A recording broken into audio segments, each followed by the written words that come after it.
Hello, good morning. सगळ्यांना माझा आवाज येतोय का? चॅटबॉक्सवर रिप्लाय करा. हॅलो, माझा आवाज सगळ्यांना ऐकायला येतोय का? चॅटबॉक्सवर रिप्लाय करा. ओके, तर आज आपण नवीन टॉपिक सुरू करणार आहोत, सबसिडरी बुक्स. तर मी तुम्हाला नोट्स पाठवतो.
ओके, तर मी तुम्हाला नोट्स पाठवल्यात. तर आता मी नोट्स शेअर करतो.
ओके, तर सगळ्यांना स्क्रीन दिसतंय का? चॅटबॉक्सवर रिप्लाय करा.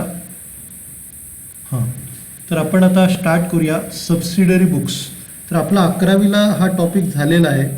तर जनरली सबसिडरी बुक्सचा अर्थ काय होतो की ज्या एंट्रीज आपल्याला एकसारख्या करायला लागतात, रिकरिंग एंट्रीज, म्हणजे परचेसची एंट्री, सेल्सची एंट्री आपण खूप वेळा करत असतो. तर ते जर समजा जर्नलमध्ये आपण केलं तर जर्नलवरती बर्डन खूप पडतं. आता आणि आपल्याला एखादी एंट्री जर शोधायची असेल तर आपल्याला सगळी त्याची पानं पलटून बघावी लागतात. तर ते थोडंसं काम कसं किचकट होऊन जातं की एकाच बुकमध्ये सगळं रेकॉर्ड करणे आणि एखादी गोष्ट शोधणे हे जरा जड जातं. म्हणून त्याच्यासाठी काय केलं आहे की आपण जर्नलचे भाग केले. तर जर्नलचं सब डिव्हिजन म्हणजे जर्नलला काही भागांमध्ये आपण डिवाइड केलं, त्याला काय म्हणतो subdivision of journal. Subdivision of journal म्हणजे सबसिडरी बुक्स किंवा त्याला काय म्हणतो आपण रिकरिंग एंट्रीज. ज्या एंट्री सारख्या येतात त्या एंट्र्या रेकॉर्ड करण्यासाठी जे बुक्स आपण मेंटेन करतो त्याला आपण सबसिडरी बुक्स म्हणतो. ठीक आहे. तर आता आपण थोडं डिटेलमध्ये बघूया. इथे काय म्हटलं आहे, in a business most of the transactions generally relates to receipts and payment of cash, sale of goods and their purchase.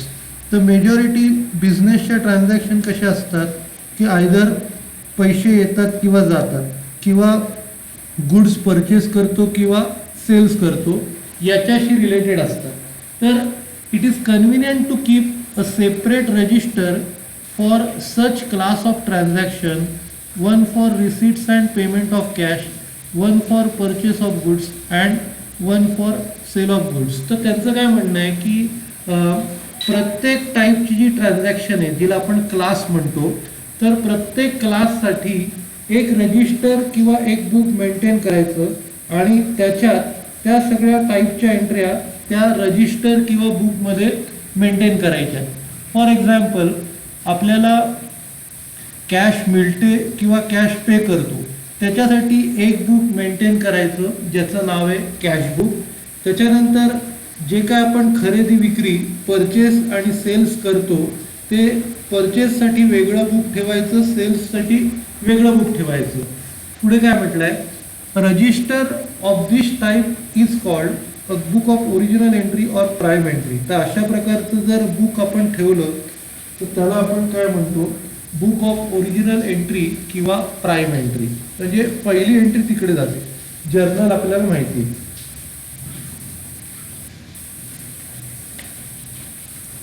For transactions recorded in such books there will be no journal entry. तर आपण कसं आहे, त्या entries आपण subsidiary बुक्समध्ये एकदा record केल्या ना तर आपण त्याची जर्नल एंट्री करत नाही. म्हणजे जर जर्नल एंट्री केली तर त्याचा पर्पज सर्व होत नाही ना. म्हणजे आपल्याला जर्नल वाढवायचं नाही आहे, त्या पर्पजने आपण सबसिडरी बुक्स मेंटेन केलेलं आहे. तर तिकडे जर केलं तर पर्पज सॉल्वच होत नाही. मग सबसिडरी बुक मेंटेनच कशाला करायचं. The system by which transaction of class are first recorded in the books specially mean for it on the basis of which ledger accounts are prepared is known as practical system of book keeping or the English system. तर यांचं म्हणण्याचा अर्थ काय आहे की एक particular क्लासच्या transaction जिथे पहिल्या रेकॉर्ड होतात आणि ती बुक्स त्याच्यासाठी मेंटेन केलेली आहेत आणि त्याच्या बेसिसवरतीच आपण लेजर बनवतो. तर ही प्रॅक्टिकल सिस्टम आहे. तर हिला प्रॅक्टिकल सिस्टम म्हणतो बुक किपिंगची किंवा इंग्लिश सिस्टम म्हणतो.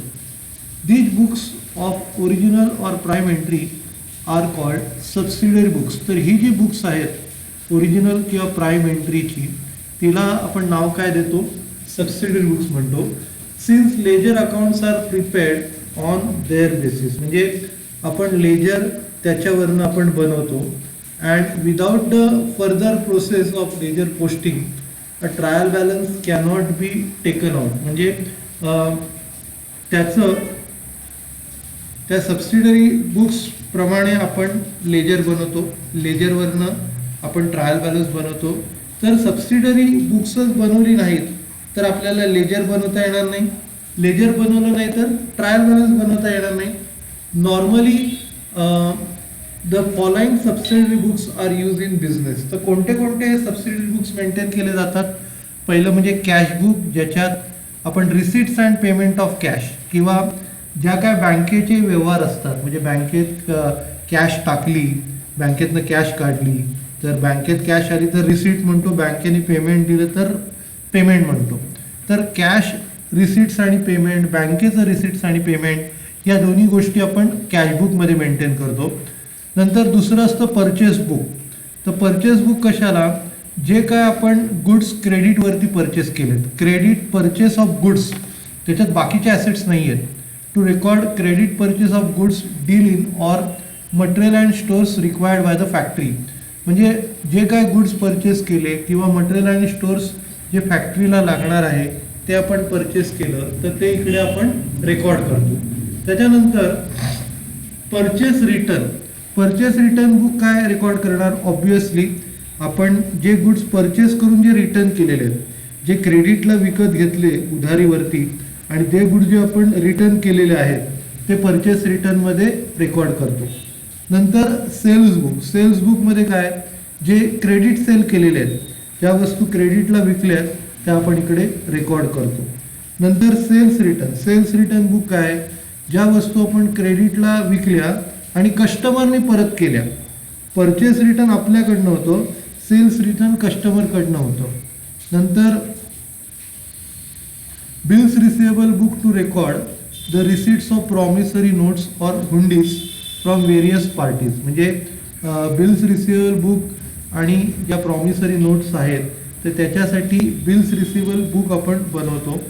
नंतर बिल्स पेएबल बुक असतो, जर आपण जे काय एक्सेप्ट केले असतील प्रॉमिसरी नोट आणि इश्यूज एक्सेप्ट केले असतील तर त्याच्यासाठी काय असतं, बिल्स पेएबल बुक. आणि शेवटचं असतं जर्नल प्रॉपर, तर आपण ज्या एंट्र्या वरच्या बुक्समध्ये कुठेही येत नाहीत त्या जर्नल प्रॉपरमध्ये येतात. तर हे रेग्युलर जर्नल एंट्री सारखंच असतं, त्याच्यात आपण जर्नल एंट्री पास करतो. ओके, तर इकडे काय म्हटलं आहे, to record the transaction which cannot be recorded in any of the 7 books, म्हणजे वरची जी 7 नावं जी लिहिली आहेत त्याच्यात ज्या एंट्रीज येत नाहीत त्या शेवटी कुठे येतात, जर्नलमध्ये येतात. It may be noted that in all the above cases the word journal may be use for the word book. तर प्रत्येक याला आपण एक बुक म्हणतो. 7ही केसेसमध्ये ते काय आपलं एक बुक आहे. परचेस बुक, सेल्स बुक, त्याच्यानंतर purchase return book, sales return book, तर ते प्रत्येक काय एक बुक आहे.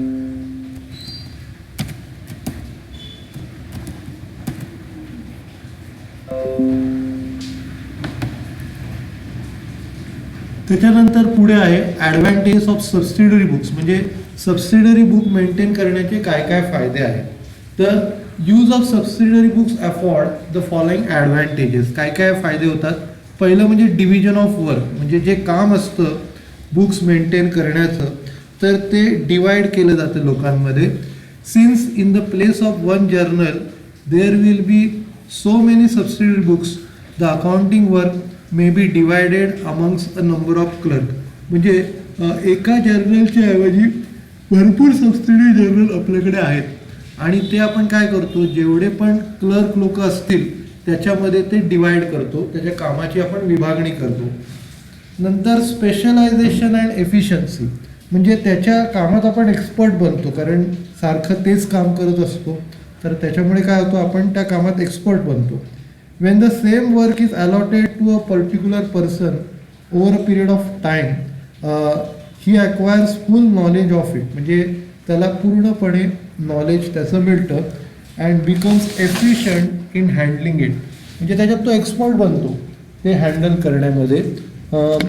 दस the accounting will be done efficiently, त्याच्यामुळे काय होतं, अकाउंटिंग जे आहे ते आपण एकदम फास्ट एफिशियंटली म्हणजे फास्ट करू शकतो. पुढचा पॉईंट आहे सेविंग ऑफ द टाईम, म्हणजे आपण टाईम वाचवतो. Various accounting purposes can be undertaken, processes ते various accounting process can be undertaken simultaneously because of the use of number of books, म्हणजे एका वेळेला अनेक प्रोसेसेस होऊ शकतात. म्हणजे समजा आता 4-5 क्लर्क आपण अपॉइंट केले तर एक माणूस परचेसच्या एंट्रीज करतो, त्याच वेळेला दुसरा माणूस सेल्सच्या एंट्र्या करतो, तिसरा माणूस कॅशबुक मेंटेन करतो, चौथा परचेस रिटर्न करतो, 5वा सेल्स रिटर्न करतो. म्हणजे एका वेळेला अनेक गोष्टी चालू राहतात आणि त्याच्यामुळे काय कामात एफिशियन्सी होते. म्हणजे समजा बॉसनी विचारलं मला बुक्सचा अकाउंट सगळे चेक करायचे तर आपल्याकडे सगळं रेडी आहे. This will lead to the work being completed quickly, म्हणजे याच्यामुळे काय होणार, आपलं काम फास्ट पूर्ण होणार. नंतर अवेलेबिलिटी ऑफ इन्फॉर्मेशन, तर कसं आहे की आपल्याला कुठली माहिती जर शोधायची असेल तर आपल्याला ती पटकन मिळू शकते. एक अख्खं जर्नल घेऊन बसायची गरज नाही. मला एखादी परचेसची ट्रान्झॅक्शन शोधायची आहे, तर मी काय करणार, ते परचेसचं बुक घेऊन बसणार, मला ती एंट्री पटकन मिळेल. Since a separate register or book is kept for each class of the transaction, the information relating to each transaction will be available at one place. म्हणजे एका गोष्टीची इन्फॉर्मेशन तुम्हाला एका पर्टिक्युलर ठिकाणी मिळणार. त्याच्यानंतर फॅसिलिटी इन चेकिंग.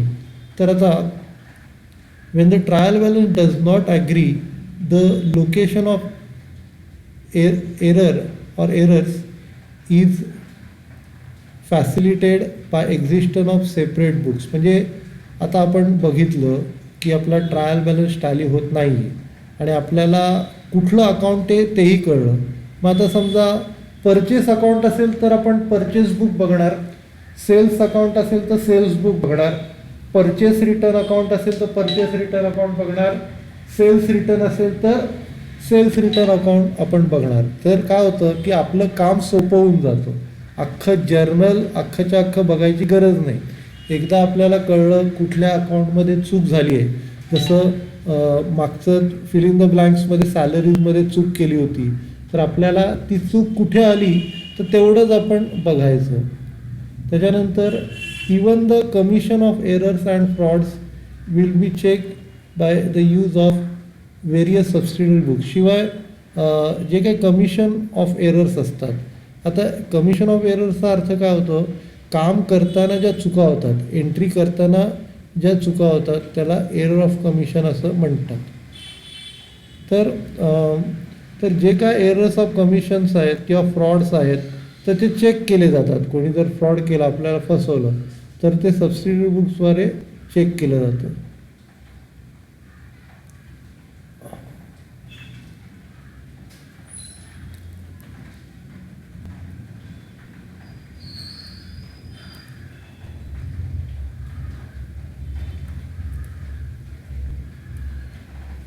त्याच्यानंतर दुसरा पॉईंट आहे distinction between subsidiary books and principal books. म्हणजे दोघांमधला फरक काय, सबसिडरी बुक आणि प्रिन्सिपल बुक. आता प्रिन्सिपल बुक कुठलं होतं, लेजर होतं, की ज्याच्यात मेन जे कोर्टात सादर केलं जातं. काय प्रॉब्लेम झाला तर आपण कोर्टात सबसिडरी बुक सादर नाही करू शकत, पण कोर्टात लेजर आपण सादर करू शकतो. The book in which transaction are first recorded. तर सबसिडरी बुक्स म्हणजे त्याला आपण काय म्हणता येईल, जिकडे ट्रान्झॅक्शन पहिल्यांदा रेकॉर्ड केली जाते. To enable the processing are called subsidiary books. म्हणजे त्याच्या पुढे ती प्रोसेस सुरू होते. पहिली तुम्हाला सबसिडरी बुक्समध्ये एंट्री करायला लागते. पहिली एंट्री सबसिडरी बुक्समध्ये येते, त्याच्यानंतर ती एंट्री लेजरला जाते. मग लेजरचा क्लोजिंग बॅलन्स काढला जातो आणि तो ट्रायल बॅलन्सला जातो. तर इकडे आपल्याला काय की फक्त जे बुक्स आहेत ते रेफरन्ससाठी आपण मेंटेन करतो, त्याचा पुढे चेकिंगसाठी वगैरे काय वापर होत नाही. पुढे काय,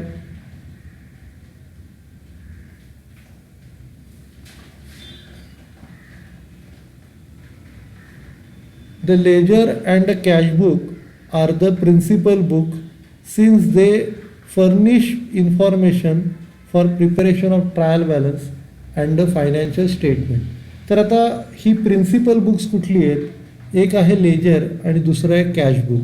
तर ती प्रिन्सिपल बुक्स आहेत ज्याच्यामुळे आपल्याला ट्रायल बॅलन्स बनवता येतं. पुढे आहे परचेस बुक. आता एक एक टाईप आपण बघूया, हे आपण शिकलेलो आहे, पण आता तुम्हाला थोडंसं याच्यात लक्षात ठेवायचं आहे काय रेकॉर्ड करतो आणि काय रेकॉर्ड करत नाही. तर परचेस बुकमध्ये आपण रेकॉर्ड काय करतो, credit purchase of goods. Cash purchase of goods येणार नाही.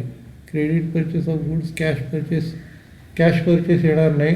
नंतर क्रेडिट परचेस ऑफ ॲसेट नाही येणार. लक्षात, म्हणजे क्रेडिट परचेस ऑफ गुड्स तेवढंच येणार, cash purchase, credit purchase of asset ते येणार नाही.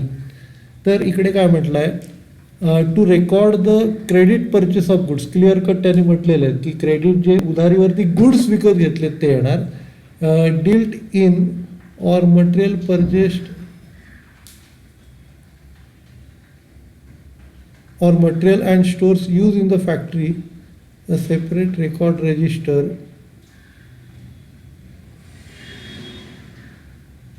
called the purchase book or the purchase journal is usually maintained. म्हणजे जे काय क्रेडिट परचेस होतात एखाद्या फॅक्टरीमध्ये तर त्याच्यासाठी एक रजिस्टर असं मेंटेन केलं जातं आणि त्याला आपण म्हणतो परचेस बुक किंवा परचेस जर्नल असं आपण म्हणतो. आता त्याचा format date, particulars, LF, details आणि अमाऊंट. इकडे कधी कधी LFच्या आधी आपण इनवर्ड इनवॉइस नंबर टाकतो. Inward invoice number, LF, details आणि अमाऊंट. त्याच्यानंतर it should be remember that, तर तुम्हाला काय काय लक्षात ठेवायचं आहे. Cash purchase are not recorded in this book. Clear cut म्हटलेलं आहे. ज्या गोष्टी आपण पैसे देऊन विकत घेतो त्या रेकॉर्ड नाही करायच्या.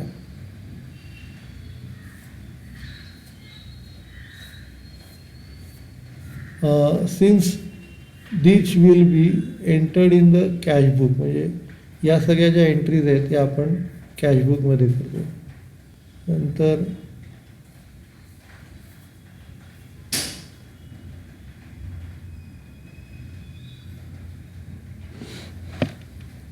credit purchase of things other than goods or materials such as office furniture or typewriter are journalized. They also are not entered in the purchase book. दुसरी गोष्ट त्यांनी काय म्हटलं आहे की गुड्स सोडून बाकी कुठलंही परचेस रेकॉर्ड केलं जात नाही. म्हणजे स्टेशनरीचं परचेस, फर्निचर, स्टेशनरी, फर्निचर, तर हे जे काय परचेस करतो ॲसेट कुठल्या प्रकारचं त्याच्या परचेसची एंट्री सबसिडरी बुक्समध्ये येणार नाही.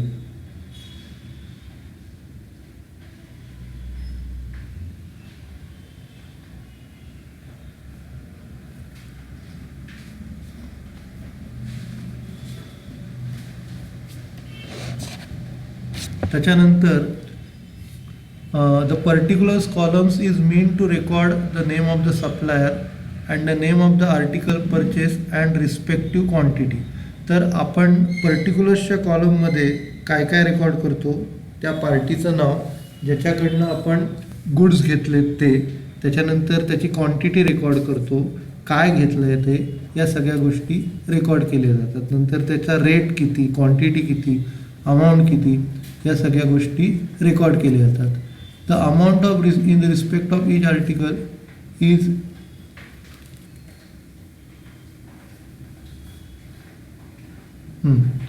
The amount in respect of each article is enter in the detail column. आता डिटेल कॉलम कशाला लागतो की आपण 4-5 गोष्टी घेतल्या तर प्रत्येकाची जी गोष्ट असते ती इंडिव्हिज्युअल आपण डिटेलच्या कॉलममध्ये लिहितो. म्हणजे आपण इनर कॉलम मानूया.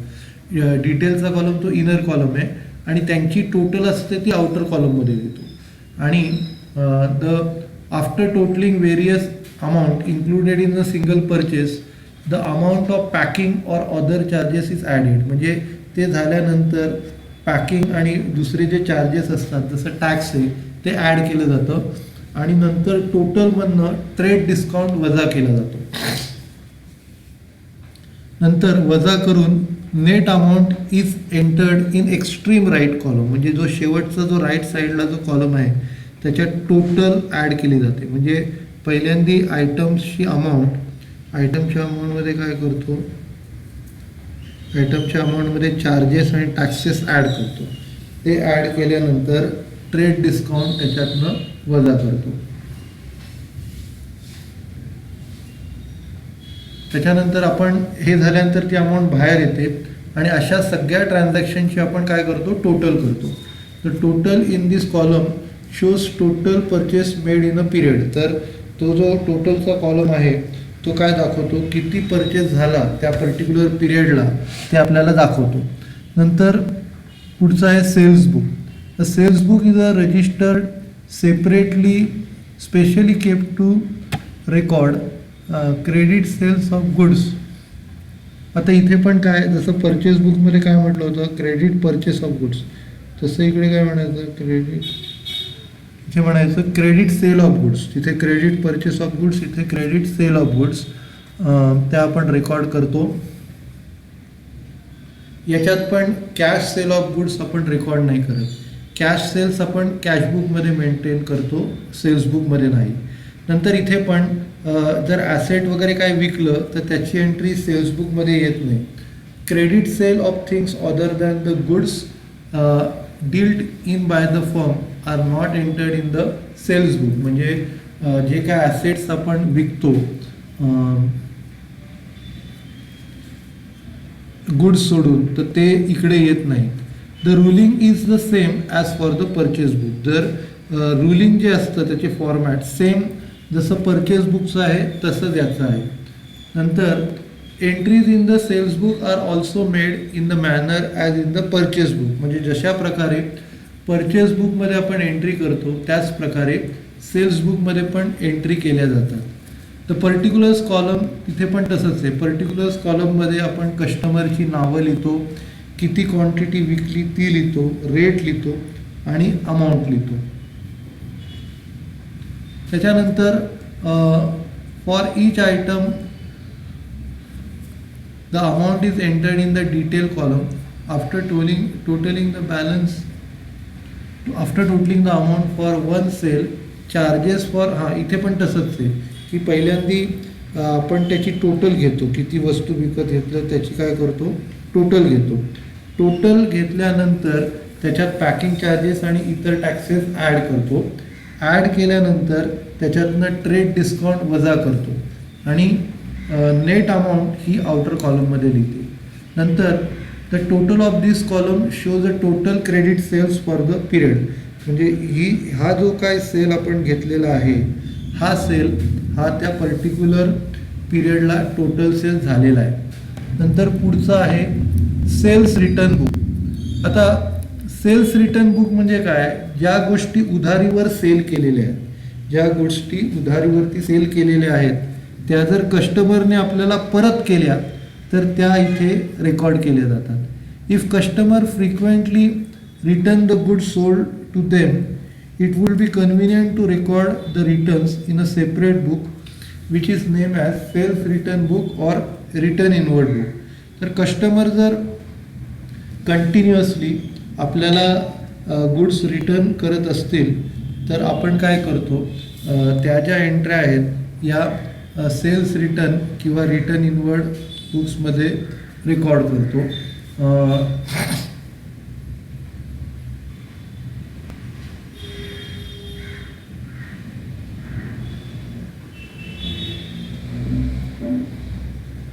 त्याच्यानंतर त्याचं रुलिंग सेम आहे. परचेस किंवा सेल्स बुकचं जे रुलिंग असतं याचं पण तसंच रुलिंग आहे. नंतर पुढचं बुक आहे परचेस रिटर्न बुक. तर जसं सेल्स रिटर्न बुक आहे तसंच परचेस रिटर्न बुक आहेत. जे काय गुड्स आपण परचेस केलेत क्रेडिटवरती तर ते आपण रिटर्न केले, जे काय क्रेडिटवरती परचेस केलेले गुड्स आपण रिटर्न केले तर ते आपण रेकॉर्ड करतो. Such books conveniently record return of goods or material purchased by the purchased by the supplier. एक मिनिट, बरोबर आहे. Such book conveniently records return of goods or material purchased to the supplier. म्हणजे जे काही goods आपण सप्लायरला return करतो ते आपण इकडे रेकॉर्ड करतो. जर समजा त्या ट्रान्झॅक्शन भरपूर असतील तर it may be sufficient to record the transaction in the journal. म्हणजे जर भरपूर असतील तरच आपण ते मेंटेन करणार, जर नसेल तर आपण जर्नलमध्ये रेकॉर्ड करू. विच पुस्तकं त्या बुकसाठी खर्च कशाला वाढवायचा. The ruling of the purchase return or return outward register is similar to that of purchase book. Entries are also similarly made. म्हणजे त्याचं रुलिंग परचेस बुकप्रमाणेच असतो आणि एंट्रीज पण तशाच प्रकारे आपण करतो. आता शेवटचं जे बुक आहे जर्नल प्रॉपर त्याचा आपण इम्पॉर्टन्स बघूया. पुढे इथे काय म्हटलं आहे, apart from the transaction which are recorded in subsidiary books there are some entries also which have to be recorded. म्हणजे हे जे आपण बुक्स बघितली त्याच्या व्यतिरिक्त पण काही एंट्रीज असतात ज्या आपल्याला रेकॉर्ड करायला लागतात. Okay, for them a proper place is the journal. तर त्याच्यासाठी योग्य ठिकाण कुठलं, ते जर्नल आहे. In fact if there is no special book meant to record a transaction it is recorded in the journal proper. तर तिथे काय म्हटलं आहे की एखादं जर प्रॉपर बुक नसेल ट्रान्झॅक्शन रेकॉर्ड करण्यासाठी तर ते बुक कुठलं आहे, journal proper. The role of the journal is thus restricted to the following types of entries. तर त्या जर्नलमध्ये कुठल्या कुठल्या प्रकारच्या एंट्रीज आपण करतो. तर पहिलं जे आहेत त्या ओपनिंग एंट्रीज, म्हणजे आपण जे ॲसेट्स मागच्या वर्षीचे ब्रॉडडाऊन करतो, बॅलन्स शीटमधले जे ॲसेट्स आणि लायबिलिटीज आहेत तर ते आपण इयर एंड करताना त्या क्लोजिंग एंट्रीज असतात, किंवा इयर एंड करताना क्लोजिंग एंट्री असतात. ओपन करतात तेव्हा ओपनिंग एंट्रीज असतात. म्हणजे सगळ्या ॲसेट्सना आपण डेबिट देतो, सगळ्या लायबिलिटीजना आपण क्रेडिट देतो. तर ती ओपनिंग एंट्री ॲसेट्स आणि लायबिलिटीजची जर्नल प्रॉपरमध्ये केलेली जाते. नंतर क्लोजिंग एंट्री जी असते ती आपण काय करतो, सगळे जे इन्कम आणि एक्सपेन्सेसचे आयटम आहेत जसं सॅलरी, वेजेस वगैरे, तर ते सगळे आपण प्रॉफिट अँड लॉस अकाउंटला ट्रान्सफर करतो. ती क्लोजिंग एंट्री आहे.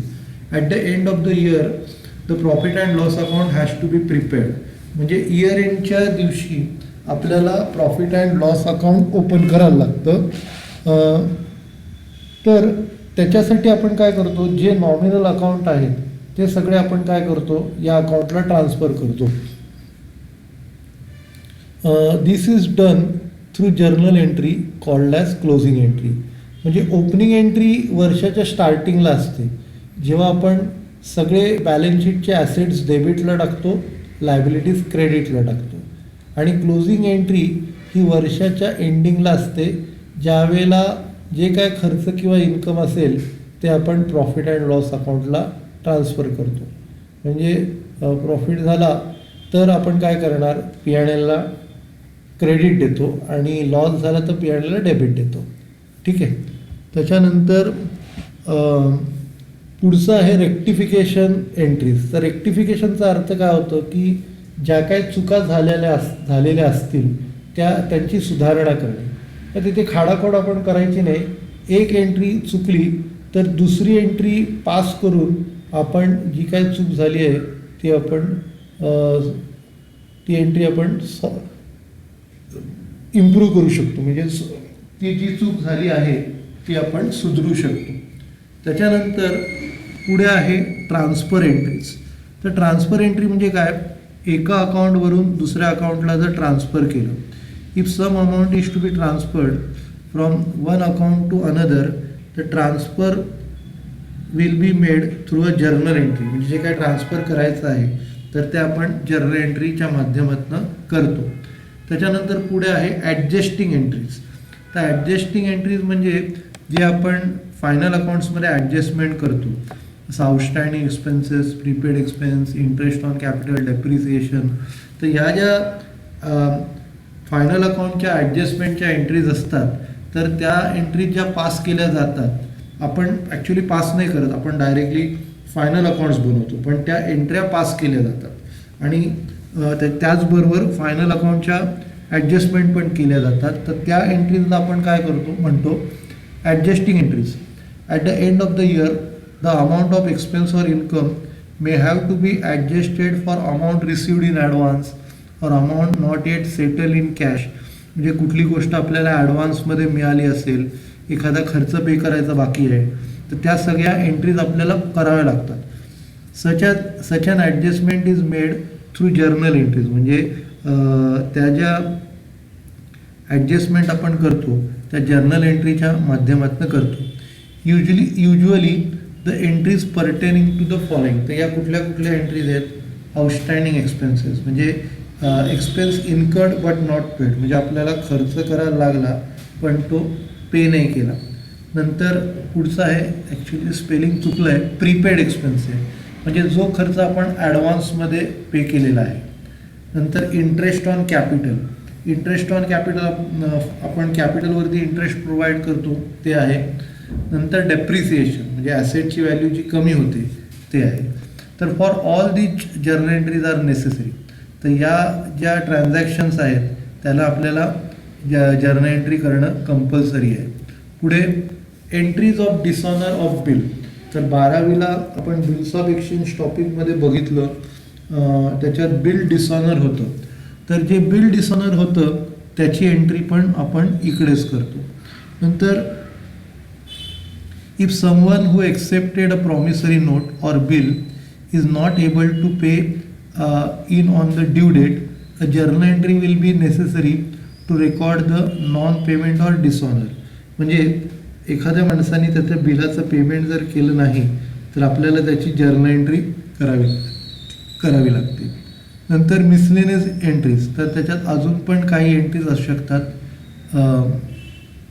द फॉलोइंग त्याची काही एक्झाम्पल आपण दिलेली आहे. The following entries will also require journalising. तर पहिलं आहे credit purchase of things other than goods built in or material required for production of goods. म्हणजे जर आपण गुड्स आणि मटेरियल शिवाय बाकी कुठलीही गोष्ट उधारीवर विकत घेतली तर ते आपण रजिस्टर जर्नलमध्ये रेकॉर्ड करतो. सबसिडरी बुक्समध्ये काय रेकॉर्ड करतो? Credit purchase of goods, credit purchase of goods record करतो. कॅश परचेस ऑफ गुड्स आपण कॅशबुकमध्ये रेकॉर्ड करतो. आणि त्याच्या व्यतिरिक्त काही ॲसेट्स वगैरे घेतले तर ते आपण कुठे रेकॉर्ड करतो? जर्नलमध्ये रेकॉर्ड करतो. त्याच्यानंतर क्रेडिट परचेस ऑफ फर्निचर और मशिनरी विल बी जर्नलाइज. त्याचं एक्झाम्पल दिलेलं आहे. एखादं फर्निचर किंवा मशिनरी उधारीवरती विकत घेतलं तर त्याची जर्नल एंट्री केली जाते. पुढे and allowance to be given to the customer or charge to be made to them after issue of the invoice. म्हणजे एखादा डिस्काउंट आपल्याला कस्टमरला द्यायचा आहे किंवा त्याला एक्स्ट्रा चार्जेस आपल्याला जोडायचे आहेत तर ती आपण जर्नल एंट्रीच्या माध्यमातून आपण करू शकतो. नंतर receipt of pay promissory note or issue to them if separate bill books are not to be maintain. म्हणजे आपण बिल्स ऑफ एक्सचेंजमध्ये आपण ज्या एंट्रीज शिकलो त्या सगळ्या एंट्रीज या जर्नलमध्ये येतात. म्हणजे बिल मिळण्याच्या, bill receiving bill, accepting bill, त्या सगळ्या इथे येतात. On a amount of becoming irrecoverable. म्हणजे बॅड डेट झाले से because of customer become insolvent. म्हणजे एखादा कस्टमर दिवाळखोर इन्सॉल्वंट झाला तर त्याची बॅड डेट्स होते ना, तर त्या बॅड डेटची एंट्री पण आपण जर्नलमध्ये करतो. नंतर transfer of profit to capital account. म्हणजे आपण जो ग्रॉस नेट प्रॉफिट असतो तो कॅपिटलला ट्रान्सफर करतो, त्याची एंट्रीज असते. नंतर effect of accident such as loss of property by fire. म्हणजे एखादा ॲक्सिडेंट झाला आणि आपली प्रॉपर्टीचा लॉस झाला आगीमुळे तर त्या एंट्री आपण इथे रेकॉर्ड करतो. जरा थेरी जास्त होती, उद्या आपण प्रॉब्लेम सॉल्व करूया. एक शेवटचा प्रश्न आहे तो आपण करू. इथे काय म्हटलं आहे? Briefly explain the difference between the following. Sales day book आणि सेल्स अकाउंट या दोघांमध्ये काय फरक आहे? तर सेल्स डे बुक काय आहे? Sales day book is a register specially kept to record credit sales of goods dealt in by the firm. याचा अर्थ काय की ज्या काय उधारीवरती सेल्स होतो त्या तो रेकॉर्ड मेंटेन करण्यासाठी आपण सबसिडरी बुक्सचा वापर करतो.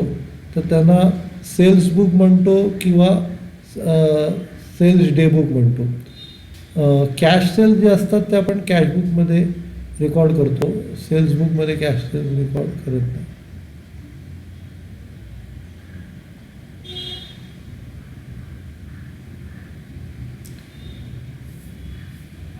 त्याच्यानंतर परत तेच म्हटलेलं आहे, credit sale of things other than goods dealt in by the firm are not recorded in the sales book that are journalise. त्याची एंट्री आपण जर्नलमध्ये करतो. त्याच्यानंतर it is a subsidiary book and posting is made from it to the sales account and account of customer. म्हणजे ती एक subsidiary book आहे, त्याच्यावरनं आपण पोस्टिंग कुठे करतो? सेल्स बुकमध्ये करतो आणि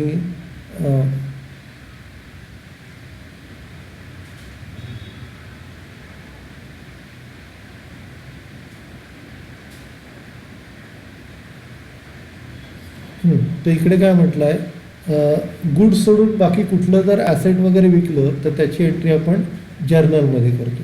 नंतर it is a subsidiary book and posting is made from it to sales account and to the customer. म्हणजे ते एक सबसिडरी बुक आहे आणि तिकडनं आपण इफेक्ट कुठे देतो, सेल्स अकाउंटला देतो आणि कस्टमर अकाउंटला त्यांचा इफेक्ट जातो.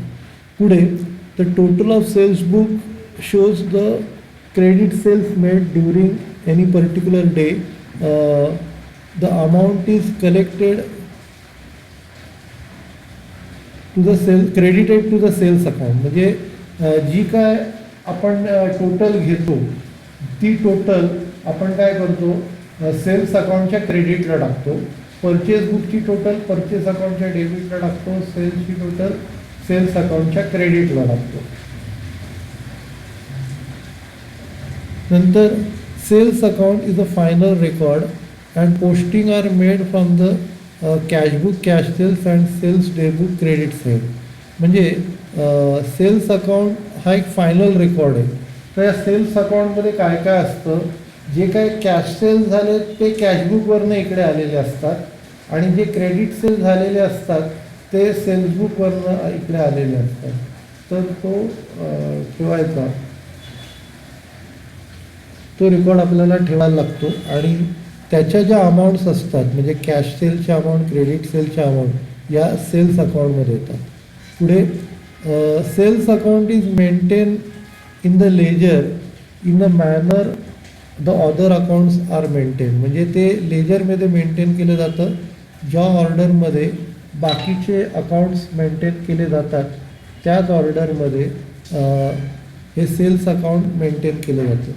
नंतर sales account is a nominal account and its balance is use for ascertaining gross profit or loss. तर सेल्स अकाउंट हे खरं नॉमिनल त्याचं अकाउंट आहे, पण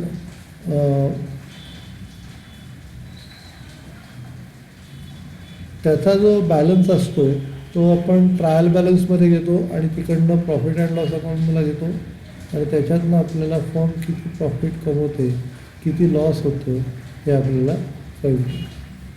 ठीक आहे, तर आपण आज लेक्चर इकडे संपूया आणि उद्याच्या लेक्चरला आपण प्रॉब्लेम्स घेऊया. सगळ्यांना थँक्यू.